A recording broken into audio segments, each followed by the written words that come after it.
8 மணிக்கே வந்து ஒரு 10, 11 மணி மாதிரி வெயில் ஃபீல் ஆகுது. காலையில் நான் வீட்டை விட்டு கிளம்பும் போது நான் என்ன நினச்சி பாருங்க, வீட்டுக்குள்ளே வந்துட்டு அறக்க பறக்க அங்கங்கே வேலை செஞ்சுட்டு, இங்கே குக்கர் கத்திட்டு இருக்கு, அங்கே புள்ள கத்திட்டு இருக்கு, அங்கே வேலை செய்யணும் கிச்சனில், அதெல்லாம் போட்டு அனுப்பி வச்சுட்டு நான் வெளியே வரும்போது வெயில் இவ்வளோ வெக்க, டிராஃபிக், புகை, இதோடு நான் வந்து ஆஃபீஸ்க்கு போனேன்னா எப்படி எதிர்கொள்ள நினச்சி பாருங்க. ஸ்லம் ஏரியாஸ்லாம் ரொம்ப அதிகமாக ஹீட் வேவ்ஸ்னால பாதிக்கக்கூடிய ஏரியான்னு சொல்கிறாங்க. சொல்யூஷன் என்ன சொல்கிறாங்க? இந்த மக்கள்லாம் இங்கிருந்து அப்புறப்படுத்தணுங்கிறாங்க. அது சொல்யூஷனாக இருக்க முடியாது இல்லையா? காலநிலை மாற்ற பாதிப்பு இல்லாமல் வாழ்வதற்கான வாழ்வுரிமை என்பது என்னுடைய அடிப்படை உரிமை. அதை உறுதி செய்ய வேண்டியது அரசனுடைய கடமை. அப்போ இந்த உரிமையை நம்ம வந்து கேட்க ஆரம்பிக்கணும். அப்போ எனக்கான உரிமை இருக்குது, என்னோட உரிமையை நீங்கள் வந்துட்டு பாதுகாப்பு நடவடிக்கை என்ன பண்ணணும் அப்படிங்கிறது நம்ம வாக்கரசியல் பிரச்சனையாக வந்து மாற்றணும். நார்த் கர்நாடகாவில் 6 மாதத்துக்கு பயங்கரமான வறட்சி. காவேரி அதனால தான் கேட்குறாங்க, தண்ணிங்க கூடாது அப்படிங்கிறது கேட்குறாங்க. நல்ல வேலை பின்னாடி வந்து மான்சூன் பெஞ்சதுனால ஒரு ஆள் சமாளிக்க முடியுது. பெங்களூரில் பயங்கரமான வறட்சி உண்டாகிச்சு இல்லைங்களா? அப்போ என்னென்னா நீர் வறட்சி இனிமேல் அதிகரிக்கும். அண்டார்டிகால தான் அதிகமான பனிப்பாறைகள் இருக்குது, அதுவும் வேகமாக உருகிட்டு வருது. ஆனால் அது இன்னொரு 100 வருஷம் எடுத்துக்குன்னு சொல்கிறாங்க. அது உருகிடுச்சு அப்படின்னா பல்வேறு விதமான இருக்குது. என்னென்னா வட துருவ பகுதி, தென் துருவ பகுதியில் கூட கம்ப்ளீட் ஐஸ் பாறைகள்லாம் உருகிடுச்சுன்னா 200 மீட்டருக்கு வந்து கடல் மட்டம் உயர்வு இருக்கும்.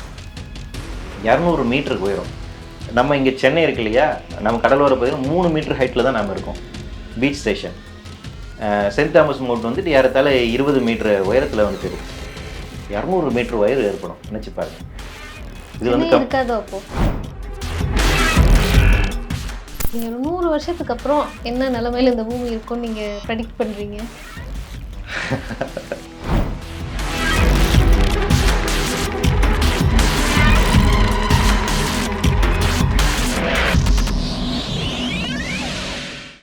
இந்த வெயில் சார்ந்த பிரச்சனைகள்ல இன்னொரு சந்தேகம் என்ன இருக்கு அப்படின்னா, யூஸ்வலாக நமக்கு அந்த கிளாக் இருக்குல்ல, பயாலஜிக்கல் கிளாக், ஒரு 6 மணிக்கு சூரியன் உதிக்குதுன்னா 12 மணிக்கு 1 மணிக்கு தான் உச்சபட்ச வெயில் இருக்கும். வெயில் தணிஞ்சிடும் 6 மணிக்கு, திரும்ப 7 மணிக்கு வந்து ராத்திரி ஆகிடும். ஆனால் 8 மணிக்கே வந்து ஒரு 10, 11 மணி மாதிரி வெயில் ஃபீல் ஆகுது. அப்படிங்கும்போது என்ன, இதுக்கு ஏதாவது காரணங்கள் இருக்கா? இல்லை, அது உங்களுக்கான கிளைமேட் சேஞ்ச் இன்னொரு பிரச்சனை உருவாகுது. கிளைமேட் ஸ்ட்ரெஸ்ன்னு சொல்கிறாங்க. உங்களுடைய மென்டல் ஹெல்த்தே வந்து பாதிக்குது. நீங்கள் சொல்கிற மாதிரி 12 மணிக்கு அடிக்க வேண்டிய வெயில் காலையில் 8 மணிக்கு அடிக்குது அப்படின்னா, காலையில் நான் வீட்டை விட்டு கிளம்பும் போது நான் என்ன நினச்சி பாருங்க, வீட்டுக்குள்ளே வந்துட்டு அறக்க பறக்க அங்கங்கே வேலை செஞ்சுட்டு, இங்கே குக்கர் கத்திட்டு இருக்கு, அங்கே புள்ள கத்திட்டு இருக்கு, அங்கே வேலை செய்யணும் கிச்சனில், அதெல்லாம் போட்டு அனுப்பி வச்சுட்டு நான் வெளியே வரும்போது வெயில் இவ்வளோ வெக்க, டிராஃபிக், புகை, இதோடு நான் வந்து ஆஃபீஸுக்கு போனேன்னா எப்படி எதிர்கொள்ள நினச்சி பாருங்க. ஸோ மென்டல் ஹெல்த்தை வந்து கண்டிப்பாக பயங்கரமாக வந்து இது பாதிப்பை உள்ளாக்கும். அப்படின்னா நம்மளுடைய மன ரீதியாகவும் உடல் ரீதியாகவும் 2 விதமான வகையில் வந்து பிரச்சனை வந்து அதிகரிக்க போகுது. அப்போ இது ஒன்று சார்ந்து இருக்கக்கூடிய தன்மை வந்து அதிக போகுது அப்படிங்கிறது வந்து. அதோட என்னென்னா, இது வந்து என்னென்னா சின்ன அளவிலான சோஷியல் அண்டர்ஸ்டன்ஸை உருவாக்கும் அப்படிங்கிறாங்க. வெயில் அதிகமாக இன்க்ரீஸ் ஆகுதுன்னா இயல்பாக என்ன ஆகணும், உங்களுக்கு வந்துட்டு வாட்டர் ஸ்கார்சிட்டி உண்டாக்கும் இல்லைங்களா? போன வருஷம் நான் பார்த்தீங்களா, கர்நாடகாவில், நார்த் கர்நாடகாவில் 6 மாதத்துக்கு பயங்கரமான வறட்சி. காவேரி அதனால தான் கேட்குறாங்க, தண்ணிங்க கூடாது அப்படிங்கிறது கேட்குறாங்க. நல்ல வேலை பின்னாடி வந்து மான்சூன் பெஞ்சதுனால ஒரு ஆள் சமாளிக்க முடியுது. பெங்களூரில் பயங்கரமான வறட்சி உண்டாகிச்சு இல்லைங்களா? அப்போ என்னென்னா நீர் வறட்சி இனிமேல் அதிகரிக்கும். அதுதான் பிரச்சனை. உங்களுக்கு வெயிலுடைய தன்மை இருக்குது. 2வது வெயிலை வந்து நீங்கள் இது பண்ணணும் அப்படிங்கிற எல்லோரும் என்ன பண்ணுவாங்கன்னா ஏசி வாங்க ஆரம்பிப்பாங்க. 2022 மெக்கன்ஸ்லி இன்ஸ்டியூட் வந்து ஒரு ஆய்வறிக்கை தந்தாங்க. அந்த ஆய்வறிக்கை என்ன சொல்கிறாங்கன்னா, இந்தியாவில் 2030ஆம் ஆண்டுக்கு முன்னால் வெயிலுடைய தன்மை எத்தனை அளவுக்கு போகும்னா அன்லிவபிள் கண்டிஷனுக்கு போகுங்கிறாங்க. அதாவது வெயில் அப்படிங்கிறது அது வாழ முடியாத அளவுக்காக இருக்கும், அவ்வளோ வெப்பத்தோடு இருக்கிற அளவுக்கு அதிகரிக்கும் அப்படிங்கிறாங்க அந்த பீக் ஹவர்ஸ், பீக் டைமில். அப்போ அதை எதிர்கொள்ள வேண்டும் என்றால் நீங்கள் ஏசியில் தான் இருக்கணுங்கிறாங்க. அப்போ அதை பேஸ் பண்ணி வேர்ல்டு பேங்க் ஒரு ஆய்வறிக்கை தராங்க. இந்தியாவில் இனிமேல் ஏசி எவர் நல்லா இருக்க போகுது, $7 பில்லியன் ஆப்பர்ச்சுனிட்டி இருக்குது, அதில் இன்வெஸ்ட் பண்ணுங்கிறாங்க. இப்போ வாய்ப்பு இருக்கிறவங்க என்ன பண்ணுவாங்க, ஏசி வந்து வாங்கி வைப்பாங்க. வாய்ப்பு இல்லாதவங்க என்ன பண்ண போகிறாங்க? சரி, நீங்கள் ஏசி வாங்கி வைக்கல, அதனால் என்ன ஆகும், திருப்பி அதிகமாக எலக்ட்ரிசிட்டி டிமாண்ட் அதிகமாகும். எலக்ட்ரிசிட்டி டிமாண்ட் அதிகமாக என்ன பண்ணுவோம், திருப்பி நிலக்கரி அதிகமாக எரிப்பீங்க. அப்போ நிறைய பவர் தெர்மல் பவர் ஸ்டேஷன் கொண்டு வருவீங்க. அதுலேருந்து வரக்கூடிய எலக்ட்ரிசிட்டியை திருப்பி கன்சியூம் பண்ணுவீங்க. அப்போ அதுலேருந்து என்ன பண்ணும், கார்பன் திருப்பி எமிஷன் ஆகும். அப்போ என்ன ஆகும், அது குளோபல் வார்மிங் இன்க்ரீஸ் ஆகும். அப்போ இந்த பாதிப்பு அதிகரிக்கும். அப்போ என்னென்னா, அப்படி நாம் ஒரு டைம் லூப்பில் போய் மாட்டிக்கிறோம். அப்போ இது வந்துட்டு வெயிலை தணிக்க செய்வதற்கு அப்படிங்கிற வெயில் அப்படிங்கிறது என்னன்னா ஒன்றை இன்னும் மற்ற சார்ந்திருக்கக்கூடிய பல பிரச்சனைகளை வந்து உண்டாக்குவார். 2வது உணவு உற்பத்தி என்னாகுன்னு யோசிச்சு பாருங்க. ஃபுட் ப்ரொடக்ஷன் ஆல்ரெடி குறைஞ்சிக்கிட்டு இருக்கு. இவ்வளோ அதிகமான வெயில் இந்த செடியெல்லாம் தாங்கணும்ல, அது நிற்கணும்ல. ஏற்கனவே கார்பன் இந்த அளவுக்கு அதிகமாக இருக்குது. அதிகமான கார்பனை வந்து உள்வாங்கி கொண்டு இந்த பயிரெலாம் தாங்கி நிற்குமானு. இப்போ வந்து அரிசி எடுத்துக்கோங்க, கோதுமை எடுத்துக்கோங்க, இதெல்லாம் வந்துட்டு C4 கிராப்னு வந்துட்டு சொல்லுவாங்க. கார்பனை வந்துட்டு எந்த அளவுக்கு உதவணும். கார்பன் வந்து அதிகமாக இருந்துச்சுன்னா இதை வந்து உள்வாங்கிக்க முடியாது. கார்பனை அதிகமாக உள்வாங்கி கார்பன் அதிகமாக இருந்தாலும் அதை தாங்கினு வளரக்கூடியதெல்லாம் சிறுதானியங்கள் மட்டும்தான். நம்ம சிறுதானிய உற்பத்தியை வந்து நிறுத்திட்டோம், அரிசிக்கு போயிட்டோம். அரிசி இனிமேல் விளையுமாங்கிறது பிரச்சனை, அதிகரிக்கக்கூடிய கார்பனோட இதுண்டு. அப்போ என்னன்னா இது வந்து ஒரு தனித்த நிகழ்வாக இருக்கு பாரு, ஒன்றை சார்ந்து நிறைய நமக்கு வந்துட்டு எல்லா பிரச்சனையும் இருக்கு. இதெல்லாம் குமுலேட்டிவாக சேர்ந்து இருக்கக்கூடிய உணவு உற்பத்தியில் பிரச்சனை இருக்கும், நீர் சார்ந்து இருக்கக்கூடியதில் நமக்கு வந்து பிரச்சனை இருக்கும், உடல் சார்ந்து இருக்கக்கூடிய பிரச்சனை இருக்கும், உங்களுடைய மன ரீதியாக இருக்கக்கூடியதுன்னு பிரச்சனைகள் உண்டாக்கும். இவையெல்லாம் சேர்ந்து தான் நாம் சந்திக்க போகிறோம். நீங்கள் சொன்ன மாதிரி இவ்வளோ பிரச்சனை இருக்குன்னா ஆக்சுவலாக நீங்கள் என்ன நினைக்கிறீங்க, ஒரு 100 வருஷத்துக்கு அப்புறம் என்ன நிலமையில இந்த பூமி இருக்கும்னு நீங்கள் ப்ரெடிக்ட் பண்ணுறீங்க? ஸ்டீஃபன் ஹாக்கிங் வந்துட்டு அவராச்சு குறைஞ்சபட்சம் ஒரு 400 வருஷம் சொன்னார். 400 வருஷத்தில் ஹியூமன் பீயிங்ஸ் எக்ஸ்டென்ட் ஆகிடுவாங்கன்னு. நம்ம இப்போ 6வது எக்ஸ்டென்ஷன் நோக்கி தான் நகர்ந்தோம், முற்றழிவை நோக்கி தான் நகர்ந்து கொண்டு இருக்கிறோம்ட்டு. டோன்ட் லுக் அப்னு ஒரு படம், டிகாப்ரியோ நடித்த ஒரு படம், ரொம்ப ஒரு முக்கியமான ஒரு படம். அதாவது அந்த படம் என்னென்னா இதே மாதிரி தான், பூமியை நோக்கி ஒரு விண்கல் வருது, அது மோதிச்சுன்னா பூமியில் இருக்க எல்லா உயிரினங்களும் அழிஞ்சு போயிடும். அதனால் அதை வந்து அது தடுக்கணுங்கிறதுக்காக அவர் ஒரு விஞ்ஞானி அமெரிக்க அதிபர்கிட்ட போய் சொல்வார். அமெரிக்க அதிபர் அதை வச்சு என்ன அரசியல் வேலை செய்கிறாருங்க தான் அந்த படம்.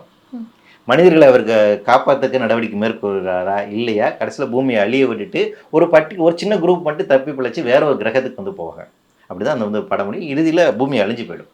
அவ்வளவு நெகட்டிவாக நான் வந்து போக விரும்பல. ஆனால் என்னென்னா எந்த ஒரு கிரைசிஸாக இருந்தாலும் தற்போதைய நிலைமையில் வந்து பார்த்தீங்கன்னா அதிலிருந்து தப்பி பிழைப்பதற்கான வாய்ப்புங்கிறது 1% மக்களுக்கு இருக்குது. ஆனால் அந்த 1% மக்கள் தான் 60% வெல்த்தை கண்ட்ரோல் பண்ணுறாங்க. இந்த 60% கார்பன் எமிஷனுக்கும் அவங்க தான் காரணமாக இருக்காங்க. ஆக்ஸ்ஃபோர்டோடைய லேட்டஸ்ட் ஆய்வறிக்கை இப்போ வந்து வந்துருச்சு.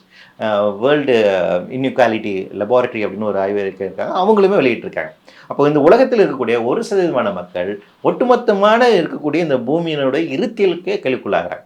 அப்போ பிரச்சனை வந்துட்டு அவங்கக்கிட்ட தான் இருக்குது. அப்போ இது அரசியல் தீர்வை நாம் காணல, இப்போ எக்ஸிஸ்டிங்காக இப்போ எடுக்கக்கூடிய இதே ப்ரொடக்ஷன்ஸை கன்டினியூ பண்ணுறோம் அப்படிங்கன்னா 100-150 வருடங்களில் பூமி நிச்சயமாக வேற ஒரு நிலைமை இருக்கும். இப்போ இருக்கக்கூடிய பயோஸ்பியர் நிச்சயமாக இருக்காது. அதில் அது விஞ்ஞானிகள் தொடர்ச்சியாக அவங்களோட ஆய்வறிக்கையில் சொல்கிறாங்க. இந்த நிலைமை தொடங்கிச்சுன்னா இந்த எண்ட் ஆஃப் தி செஞ்சுரியிலேயே பல மாற்றங்கள் நிகழும். அதில் ஒரு சின்ன மாற்றம் நான் சொல்கிறேன், வட துருவ பகுதி தென் துருவ பகுதியில் கூட கம்ப்ளீட்டாக ஐஸ் பாறைகள்லாம் உருகிடுச்சுன்னா 200 மீட்டருக்கு வந்து கடல் மட்டம் உயர்வு இருக்கும். 200 மீட்டருக்கு உயரும். நம்ம இங்கே சென்னை இருக்கு இல்லையா, நம்ம கடலோர பகுதியில் 3 மீட்டர் ஹைட்டில் தான் நம்ம இருக்கோம். Beach station Saint Thomas Mount வந்துட்டு ஏறத்தாழ 20 மீட்டர் உயரத்தில் வந்துட்டு இருக்குது. 200 மீட்டர் உயரம் ஏற்படும், நினச்சி பாருங்க. இது வந்து இருக்காதோ அப்போ? ஆமாம், பல நிலங்களுக்கு போயிடும். இது வந்து 150 இயர்ஸ்க்குள்ளே நடக்கும் அப்படின்னு சொல்கிறாங்க. வந்து நடக்காங்க. ஏன்னா இப்போமே வந்து பார்த்தீங்கன்னா 2080 வந்துட்டு பார்த்தீங்கன்னா 50% ஆஃப் தி கிளாசியஸ் இமயமலையில் இருக்காதுங்கிறாங்க. 50% ஆஃப் தி கிளாசியஸ் வந்துட்டு 2050 2080 வந்து போயிருங்கிறாங்க. தேர்ட் போல்னு சொல்லக்கூடிய கிளாசியஸ்லாம் உருகிடும். கிரீன்லேண்ட் ஆர்டிக் பகுதியில் இருக்கக்கூடிய பனிப்பாறைகள் உருகிடுச்சு அப்படின்னு பார்த்தீங்கன்னா 16 அடிக்கு வந்துட்டு உயர்வு ஏற்படும். 16 feet அளவுக்கான அதனுடைய இன்க்ரீஸ் அப்படி இருங்கிறாங்க. ஆர்டிக்காவில் தான் அண்டார்டிக்காவில் தான் அதிகமான பனிப்பாறைகள் இருக்குது, அதுவும் வேகமாக உருகிட்டு வருது. ஆனால் அது இன்னொரு 100 வருஷம் எடுத்துக்குன்னு சொல்கிறாங்க. அது உருகிடுச்சு அப்படின்னா பல்வேறு விதமான இருக்குது. என்னென்னா நீங்கள் இப்போ இருக்கக்கூடிய குளோபல் வாங்கி அதை ஆக்சிலேட் பண்ணுது, அதை வேகப்படுத்துது. முன்னாடி நான் சொல்லக்கூடிய ப்ரெடிக்ஷன்ஸ்லாம் 20-30 வருஷம் முன்னாடி இருந்தது. அவங்க சொன்னாங்க இன்னும் 100 வருஷம் ஆகும்பான்னு. ஆனால் நீங்கள் இந்த போக்கு அதிகரிச்சதுன்னா அது ஆக்சிலேட்டில் ஆகும் இல்லையா, அப்போ இன்னும் வேகமாக உருகும் இல்லையா. அப்போ வேகமாக பனிப்பாறைகள் உருச்சுன்னா வேகமாக தண்ணி உயர்வதற்கான ஆபத்து இருக்குங்களா. இன்னொரு பிரச்சனைங்களா, இந்த இதில் இருக்கு இல்லைங்களா, இந்த ஐஸ்லலாம் ஃப்ரோசன் ஐஸில் வந்து மீத்தேன் உறைஞ்சி போயிருக்கு. மீத்தேன் இருக்குது, பல லட்சம் கோடி வருடங்களாக அது இருக்குது. நீங்கள் அது உருகிடுச்சுன்னா அந்த மீத்தேன் வெளியே வரும். மீத்தேன் வருதுன்னா அது ஒரு கிரீன் ஹவுஸ் கேஸ் இல்லையா, இன்னும் ஹீட்டை வந்து அது பண்ணும். அப்போ அது இன்னும் ஃபாஸ்டன் பண்ணும். அதை மீத்தேன் பாம்னு சொல்கிறாங்க. உள்ள நிறைய வைரஸஸ் இருக்குது, ஆக்டிவ் வைரஸஸ் இருக்குது. ஜூனாட்டிக் டிசீஸை வந்து நமக்கு வந்து உண்டாக்கும். ஆர்டிக் பகுதியும் சரி அண்டார்டிக் பகுதியில் இருக்கக்கூடிய லட்சக்கணக்கான வைரஸ் இருக்குது. நமக்கு கொரோனா மாதிரி இருக்கக்கூடிய நிறைய வைரஸ் இருக்குது. ஏன் கொரோனா பிரச்சனை, அது நம்ம பார்த்திராத ஒரு வைரஸ், நம்ம அடாப்ட் ஆக முடியாது இல்லைங்களா. அப்போ இந்த புது வைரஸ் ஜூனாட்டிக் டிசீஸ் வந்துட்டு நமக்கு இருக்கலாம். சின்ன அளவில் இப்போ அரப் ஸ்ப்ரிங் நடந்துச்சு இல்லையா, அதில் ஒரு முக்கியமான ஒரு காரணம் வந்துட்டு சொன்னாங்க யுஎனுடைய ஒரு ஆய்வறிக்கை. எது ரீசனாக தூண்டிச்சு அப்படிங்கிறது பின்னாடி ஜியோ பாலிட்டிக்கெலாம். ஆனால் அடிப்படை என்னென்னா தண்ணீர் தட்டுப்பாடு தான் பேசிக்கான காரணம். தண்ணீர் தட்டுப்பாட்டு காரணமாக கிராமத்தில் இருக்கக்கூடிய மக்கள் நகரத்துக்கு வராங்க. அப்போ நகரத்துக்குமான மக்களுக்கான ஒரு முரண்பாடு இருக்குது. இப்போ நாம் இங்கே கும்பமேளா குளிக்க போனவங்களை பார்க்குறோம்ல, நீ காசு இருக்குது ரிசர்வேஷனில் இருக்குன்னு வந்து ஏறி உட்காந்துட்டேன், எனக்கு வழி இல்லை, ஆனால் நான் ஊர் போய் சேரணும், என்ன பண்ணுறேன், ஓட்டைக்கிறாங்க. நீங்கள் அப்போ மனிதர்களுக்கு அவங்களுக்கு இயல்பாக கிடைக்க வேண்டியது கிடைக்கல, இன்செக்யூராக ஃபீல் பண்ணுறாங்க அப்படின்னா அவங்க எப்படி பிஹேவ் பண்ணுவாங்கன்றது இருக்குல்ல. அப்போ இந்த சொசைட்டியில் உயிர் வாழணும் எல்லா உயிரினும் நினைக்கும், அது இயல்பான விஷயம். அது உயிர் வாழ்வதற்கு தேவையான காற்று இங்கே தான் கிடைக்கும், இங்கே தான் நிலம் கிடைக்கும், இங்கே தான் உணவு கிடைக்கும், இங்கே தான் தண்ணி கிடைக்கும்னு நினச்சாங்கன்னா அந்த இடத்துக்கு எல்லாரும் போவாங்களா இல்லையா? அப்போ காலநிலை மாற்றத்தினுடைய பாதிப்பு இல்லாமல் சேஃபாக இருக்கக்கூடிய ஜோன் ஒன்று இருந்துச்சுன்னா அதை நோக்கி தான் எல்லாம் நகருவாங்க. அது இயல்பான. அப்போ மனித சமூகங்களில் முரண்பாடுகள் வந்து அதிகரிக்கும். இந்த சிவில் அன்ரெஸ்ட்னு இதுதான் சொல்கிறது, சிவில் வாரை வந்து இது தூண்டும் அப்படின்னு சொல்லுவாங்க. உள்நாட்டு கலவரங்களை உள்நாட்டு போர்களை வந்துட்டு அதிகப்படுத்துவோம் அப்படிங்கிற ஆபத்து இருக்குது. அப்போ இந்த ஹியூமன் கான்ஃப்ளிக்ட் இருக்குங்களா, இது அதிகரிக்கும். இது வந்து நமக்கு இன்னும் 100 வருஷம் அப்படின்லாம் கிடையாது, இது 20, 30, 40 வருஷத்துல நம்ம இந்த பார்க்க போகிறோம். இந்த ஹியூமன் கான்ஃப்ளிக்ட் வந்துட்டு உங்களுக்கு அதிகமாக. அப்போ இது என்ன நிலைப்பாடை வந்துட்டு உண்டாக்கும். இன்றைக்கி உலக அளவில் ரைட் விங் பாலிடிக்ஸ் வந்து அதிகமாகிட்டு. அதனால் இப்போ ட்ரம்ப் இந்த பக்கம் வந்திருக்காரு, இந்த பக்கம் புட்டின் இருக்காங்க. இவங்க எல்லாமே கிளைமேட் சேஞ்சுக்கு வந்து எதுவுமே செய்ய விரும்பலை. அவங்க ஆயில் அண்ட் கேஸ் தான் இன்னும் அதிகப்படுத்த நினைக்கிறாங்க. அப்போ என்னென்னா ப்ரொடக்ஷன் இன்னும் அதிகமாக போகுது, எமிஷன்ஸ் இன்னும் அதிகமாக போதா. இந்தியாவும் போதுமான அளவுக்கு செய்யலை. இந்தியா வந்து பேரளவுக்கு கிளைமேட் சேஞ்ச் நான் செய்கிறோம் அப்படின்னா அதானிட்டு தான் கொடுக்குறாங்க. இங்கேயும் நாமளும் சொல்ல. அப்போ இதெல்லாம் வளர்ந்த நாடுகள், அதிகமாக எமிட் பண்ணக்கூடிய நாடுகள். அப்போ எமிஷன்ஸ் வந்துட்டு இன்னும் அதிகமாகுது அப்படின்னா குளோபல் வார்மிங் இன்னும் ஃபாஸ்டன் ஆகும். அப்போது நமக்கு வந்துட்டு 2050 2060 அமாக்குன்னு ஒன்று சொல்லுவாங்க, அட்லாண்டிக் மெடிட்டோரியன் ஓவர்டர்னிங் சர்க்குலேஷன். அந்த அட்லாண்டிக் காலத்தில் இருக்கக்கூடிய கடல் நீரோட்டம், இந்த கடல் நீரோட்டம் உலகத்தினுடைய டெம்பரேச்சர் ரொம்ப பேலன்ஸாக வைக்கிறது ரொம்ப முக்கியமான விஷயம். நமக்கு தேவையான மலை மேகங்கள்லாம் அங்கேருந்து தான் உண்டாகி வருது, மான்சூனுக்கு தேவையான. அதனுடைய நீரோட்டம் மாறிட்டு இருக்குங்கிறாங்க. அதனுடைய நீரோட்ட தன்மை மாறுது அப்படின்னா குளிர்ந்த நீர், அது சூடாக இருக்கிற நீர் மேலே போயிட்டு குளிர்ந்த நீராகி கீழே வரணும். அது அமைப்பு வருதுன்னா ஓஷன் சர்க்குலேஷனில் சேஞ்ச் ஆகும். ஓஷன் சர்க்குலேஷனில் சேஞ்ச் ஆகுதுன்னா அட்மாஸ்பியரிக் சர்க்குலேஷனில் சேஞ்ச் ஆகும். அட்மாஸ்பியரிக் சர்க்குலேஷன் சேஞ்ச் ஆகுதுன்னா வடதுருவ தென்துருவ பகுதியில் இருக்கக்கூடிய காற்றினுடைய மண்டலங்கள் மாற்றி அமைக்கப்படும். அப்போ உங்களுக்கு மழை புயல் எல்லாம் கண்ணா பின்னான்னு இருக்குங்கிறாங்க. பூமியை சுற்றி இருக்கக்கூடிய மேகங்களுடைய எண்ணிக்கை குறைஞ்சிட்டு இருக்குங்கிறாங்க. பயோஸ்பியரோட இன்டெகிரிட்டி உடைய போகுது அப்படிங்கிறாங்க. இப்படி இந்த பூமியை ஸ்டேபிள் கண்டிஷன், பூமியை சொன்னால் இந்த பயோஸ்பியரை ஸ்டேபிள் கண்டிஷனில் வச்சிருக்கக்கூடிய எல்லா அமைப்புகளும் உடஞ்சிட்டு இருக்கு. அதான் டிப்பிங் பாயிண்ட் சொல்கிறாங்க. அது வந்து ஒவ்வொன்றும் ஒவ்வொரு அமைப்பும் உடஞ்சிட்டு இருக்கு, மீறிட்டு இருக்குங்க. பிளானட்டரி பவுண்டரிஸ், இந்த 2 சயின்ஸ் ரொம்ப முக்கியம், tipping points and planetary boundaries. இந்த 2 சயின்ஸ் என்ன சொல்லுதுன்னா பூமியை ஸ்டேபிளாக வச்சிருக்கக்கூடிய கண்டிஷன்ஸ் எல்லாமே மீறிட்டு இருக்கு, அது உடஞ்சிட்டு இருக்கு. அப்படி நடக்கும் போது என்ன ஆகும் அப்படின்னு பார்த்தீங்கன்னா இப்போ இருக்கக்கூடிய இந்த பயோஸ்பியரோட ஸ்டெபிலிட்டி குறையுது. சயின்ஸில் ஒரு முக்கியமான பிரின்சிபல்ஸ் இருக்குது, ஹியூமோஸ்டேட்டிக்னு சொல்லுவாங்க. நீங்கள் நானும் இப்போ வந்து அமைதியாக உட்காந்து ஏன் பேசுகிறோன்னா இது வந்து ஸ்டேபிள் கண்டிஷனில் இருக்குது. நீங்கள் நினச்சி பாருங்கள், இப்போ டக்குன்னு எர்த்குவேக் வந்துருச்சுன்னா, நிலநடுக்கம் வந்துச்சுன்னா டக்குன்னு நாம பார்த்துட்டு இந்த ஸ்டேபிள் கண்டிஷன் இருக்க முடியாது இல்லைங்களா. இப்போ அதுதான் நடந்துட்டுருக்கு. இந்த டோமினோ எஃபெக்ட்லாம் ஒன்று மாற்றி உடச்சிக்கிட்டே இருக்குது அப்படிங்கிறது இருக்கு இல்லையா. அப்போ என்னென்னா இது ஒரே நாளில் எல்லாமே முற்றிலும் நடிஞ்சு போயிருமான்னு கிடையாது, ஆனால் கொஞ்சம் கொஞ்சமாக அழிவு 2 டிகிரி செல்சியஸ் இன்க்ரீஸ் ஆகுதுன்னா இந்த பூமியில் இருக்கக்கூடிய 90% உயிரினங்களுடைய எக்கோசிஸ்டம் கொலாப்ஸ் ஆகும். அந்த உயிரினங்கள் இருக்காது, அந்த ஸ்பீசிஸே வந்துட்டு இருக்காது, கொஞ்சம் கொஞ்சமாக அந்த அழிவு இருக்கும். அப்போ மனித இனம் மட்டும்தான் தப்பி பிழைக்கும், அதில் ஒரு குறிப்பிட்ட இனம் மட்டும்தான் இப்போ தப்பி பிழைப்பதற்கான வாய்ப்பு அப்படிங்கிறது தான் வந்துட்டு இருக்கும். அதற்கு பின்பாக இருக்கக்கூடிய அது சமூகம் என்ன ஆகும் அப்படிங்கிற ஒரு கேள்வி இருக்குல்ல. அது மேலே அவங்க தப்பி பிழைப்பாங்களா, வேறு இதில் இருப்பாங்களா, சயின்ஸ் ஃபிக்ஷன் படத்தில் வர மாதிரி வந்துட்டு அண்டர் கிரவுண்டில் போய் உட்காந்துட்டு வந்து இது இருப்பாங்களா அப்படிங்கிற ஒரு கேள்வி இருக்கு இல்லைங்களா. ஆனால் அது ஏதோ ஒரு விதத்தில் தற்போது இருக்கக்கூடிய நிலைமையில் இந்த சமமான நிலைமைகள், இந்த அமைதியான ஒரு பூமி அப்படிங்கிறது இருக்கிறதுக்கான வாய்ப்பு இல்லை. இதே நிலைமை தொடர்ச்சிச்சுன்னா இப்போ எக்ஸிஸ்டிங் இந்த ப்ரொடக்ஷன் சிஸ்டம் அண்ட் எமிஷன்ஸ் அப்படி கண்டினியூ ஆகுது அப்படின்னா நிச்சயமாக 100லேருந்து 150 வருடங்களுக்குள்ளாக மிகப்பெரிய அழிவை நாம் சந்திப்போம். ரொம்ப அதிர்ச்சியாக இருக்குது தோழர். இதெல்லாம் நம்ம பார்க்க நடக்க போகுது, இல்லை நமக்கே நடக்க போகுது அப்படிங்கும்போது இமேஜினே பண்ண முடியல நீங்கள் சொல்கிற நிறைய விஷயங்களை. சரி, நீங்கள் என்ன நினைக்கிறீங்க, இந்த சம்மரில் எந்த ஊர்லலாம் வெயில் ரொம்ப பயங்கரமாக அடிக்க போகுது? இல்லை, அது என்னென்னா எல்லா ஊர்லேயும் இப்போ மேட்டுப்பாளையத்தில் வந்து இப்போ சொல்கிறாங்க, மேட்டுப்பாளையம் நாங்கள் ஒரு 4-5 வருஷத்துக்கு முன்னாடி, அப்போ மேட்டுப்பாளையத்தில் மயில் இருக்குது. மயில் வந்து பார்த்திங்கன்னா அது வந்து ரொம்ப ஹை ஆட்டிடியூடில் வந்துட்டு இருக்காது. இது மாதிரி டெம்பரேச்சர் வந்துட்டு ரொம்ப அதிகமாக இருக்கக்கூடிய ஒரு இடத்துல தான் இருக்கும், சில குன்றுகளில் தான் வந்துட்டு இருக்கும். நீங்கள் அந்த இடத்துல இருக்குது அப்படின்னா அங்கே டெம்பரேச்சர் இன்க்ரீஸ் ஆகிருக்குன்னு அர்த்தம். இதெல்லாம் சில இண்டிகேட்டர்ஸ். அப்போது ஒவ்வொரு இடங்களும் நமக்கு ஒவ்வொரு விதமாக தான் வந்துட்டு இருக்கும். இப்போ வந்துட்டு வெயிலே இல்லாத இடம்னு எதுவுமே இருக்க போகிறது கிடையாது, எல்லா இடத்துலையும் வெயில் அதிகமாக தான் இருக்கும்.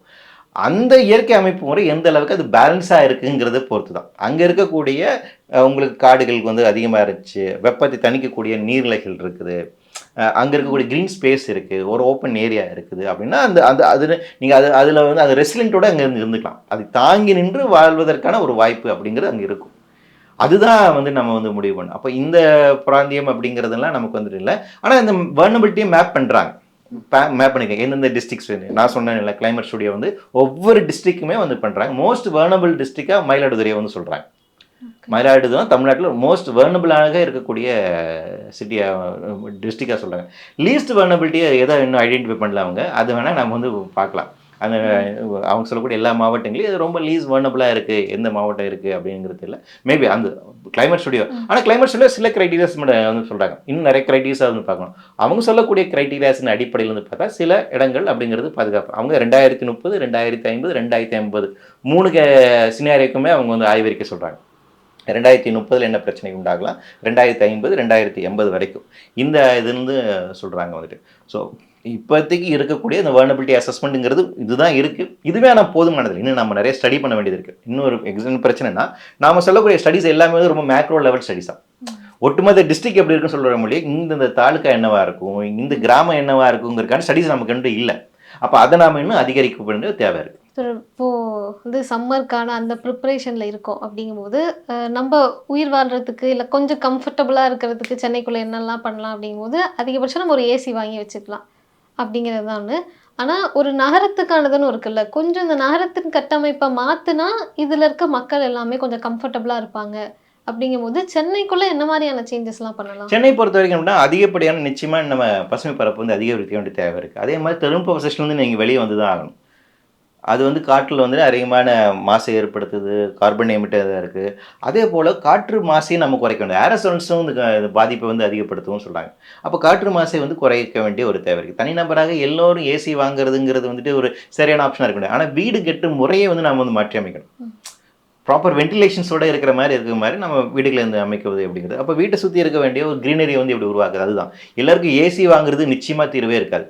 டெக்னாலஜி பேஸ்ட் சொல்யூஷன் அப்படிங்கிறது நிச்சயமாக ஒரு தீர்வாக நம்ம வந்து ரொம்ப ரொம்ப இக்கட்டான நிலைமை இருக்குது அதனால் ஏசி வைக்கணும் அப்படிங்கிறதா இருக்கணுமே ஒழிய அதுவே வந்துட்டு முதல் தீர்வாக இருக்கக்கூடாது. லாஸ்ட் எஃபெக்டாக நமக்கு சரி ரைட் ஓகே அப்படின்னு நம்ம அதை வச்சுக்கலாம். ஆனால் ஏசி மட்டுமே நம்ம நம்பி இருக்கிறதுங்கிறது சரியாது. அப்போ சென்னை நகரத்தை பொறுத்த வரைக்கும் நமக்கு சிஎம்டியோட ரூல்ஸ் இருக்குது, சிஎம்டியோட மாஸ்டர் பிளான் இருக்குது. அப்போ அந்த மாஸ்டர் பிளானில் நம்ம வந்து பண்ண வேண்டும். இப்போ சென்னைக்கான கிளைமேட் ஆக்ஷன் பிளான் வந்துருக்கு, ஹீட் மிட்டிகேஷன் ஸ்ட்ராட்டஜி வந்துட்டு கொண்டுறாங்க. அப்போ எந்தெந்த ரீஜனில் என்ன மாதிரி பிரச்சனையை உண்டாகும் அப்படிங்கிறத பார்க்கணும். எங்கே அதிகமாக பில்டப் ஏரியாஸ் இருக்குது, அப்போ அங்கே அங்கே எப்படி நம்ம பாதுகாப்பு நடவடிக்கை கொண்டு வர போகிறோம், யார் ரொம்ப வர்னபிள் பீப்புளாக வந்து இருக்காங்க. இப்போ நார்த் சென்னையில் அங்கே இருக்கக்கூடிய கட்டிடங்கள் எப்படி இருக்குது, சவுத் சென்னையில் எங்கே இருக்குது, இந்த மக்களுக்கு நாம் என்ன செய்யணும், அந்த மக்களுக்கு என்ன செய்யணும் அப்படிங்கிறதுக்கான ஆய்வுகளை மேற்கொள்ளணும். அதன் அடிப்படையில் இரண்டாவது அவங்களுக்கான சோஷியல் செக்யூரிட்டி வந்து உறுதிப்படுத்தணும்.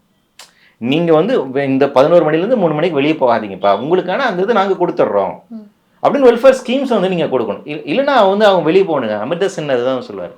ஏன் வந்து பஞ்ச காலத்தில் இவ்வளோ மக்கள் இறந்து போகிறாங்க, ஏன்னா அவங்களுக்கு வாங்கும் திறன் இல்லாத முக்கியமான ப்ரொடக்ஷன் பிரச்சனை இல்லை, வாங்கும் திறன் இல்லாத ஒரு முக்கியமான காரணம் அப்படின்னு அவர் சொல்லுவார். அப்போ அவனை வந்து ஒரு இடத்துல கார்னர் பண்ணுறது இருக்குல்ல, அதுதான் காரணமாக இருக்கும். அவனுக்கு வந்து சோறு கிடைச்சா அவன் வீட்டில் இருந்து போகிறான். அவனுக்கு கிடைக்காத பட்சத்தில் வெளியே போனாதான் வந்து பிழைப்பு அப்படிங்கும் போது அந்த நிர்பந்தம் இருக்கு இல்லைங்களா, அது இருக்கு. அப்போ அது வந்து சமூக பொருளாதாரத்தின் காரணமாக நிகழக்கூடியது. அப்போ அது அந்த இடத்துல அரசு வந்து அது வந்து முடிவு செய்யணும். அப்போ இந்த மாதிரி நம்ம வந்து பல லேயர்ஸில் வந்து நம்ம வந்து ஒர்க் பண்ணணும். இதுக்கு வந்துட்டு ஒரே மாத்திரைகள் எல்லாத்துக்கான தீர்வு இருக்கான்னு கேட்டிங்கன்னா நிச்சயமாக அது இல்லை. நம்ம அதுதான் ஆய்வுக்கு உட்படுத்த வேண்டியது. கடலோரம் சார்ந்திருக்கக்கூடிய பகுதி மக்கள்லாம் இருந்தால் எப்படி இருப்பாங்க, அங்கே வீடுகள் எப்படி இருக்குது. இப்போ இந்த சென்னை கிளைமேட் ஆக்ஷன் பிளான்லேயே சில இடத்துல சில டெனன்மெண்ட்ஸ்லாம் ஸ்லம் ஏரியாஸ்லாம் ரொம்ப அதிகமாக ஹீட் வேவ்ஸ்னால பாதிக்கக்கூடிய ஏரியான்னு சொல்கிறாங்க. சொல்யூஷன் என்ன சொல்கிறாங்க, இந்த மக்கள்லாம் இங்கேருந்து அப்புறப்படுத்தணுங்கிறாங்க. அது சொல்யூஷனாக இருக்க முடியாது இல்லையா. அப்போ அந்த வீடுகள் ரொம்ப எல்லாம் வந்து பார்த்தீங்கன்னா இந்த ஆஸ்பெக்ட் ஷீட்டில் வந்து கட்டியிருப்பாங்க. அது நிச்சயமாக ஹீட்டை வந்து அதிகமாக அப்சர்வ் பண்ணணும், பிரச்சனைக்குரியதான். அப்போ அதை என்ன பண்ணணும், ப்ராப்பராக அவங்களுக்கு ஹவுசிங் கொடுக்கணும். நீங்கள் அந்த இடத்துல அவங்க வந்து அப்புறப்படுத்துறதுங்கிறது தீர்வு இல்லை. அப்படியான விஷயங்கள் வந்து இருக்கும். அப்போ யார் வீடு என்னவா இருக்குது அப்படிங்கிறது இருக்குங்களா. நமக்கு இங்கே ஒரு டிக்னிஃபைடாக வாழ்வதற்கான வாழ்வுரை உறுதி செய்வதற்கான வீடுகளை வந்து கொடுக்க வேண்டியது. சுப்ரீம் கோர்ட் ரீசெண்டாக ஒரு வழக்கில் வந்துட்டு அவங்க சொன்னாங்க, the right to free from adverse impact of climate change is fundamental right.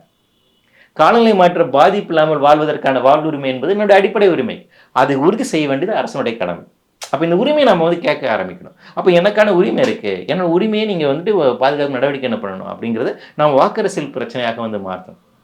அப்போ இதை வந்து ஒரு கலெக்டிவாக நம்ம வந்துட்டு செய்ய வேண்டிய. அப்போ சென்னைக்காக ஏற்கனவே எக்ஸிஸ்டிங்காக இருக்கக்கூடிய என்ன விஷயங்கள் இருக்குது, இது போதுமானதாக இருக்கா இல்லையா அப்படிங்கிறத ஆய்வுக்குட்படுத்தி நம்ம அந்த கோரிக்கையை தொடர்ச்சியாக வச்சுட்டு இருக்கணும். இது எல்லா ரீஜனுக்கும் ஒரே மாதிரி தீர்வு இருக்குன்னு கேட்டிங்கன்னா நிச்சயமாக கிடையாது. அப்போ அந்த ஒவ்வொரு ரீஜனுக்கு என்ன பிரச்சனைங்கிறத ஆய்வுக்குட்படுத்தி அதன் அடிப்படையில் தீர்வு முனைக்கணும்.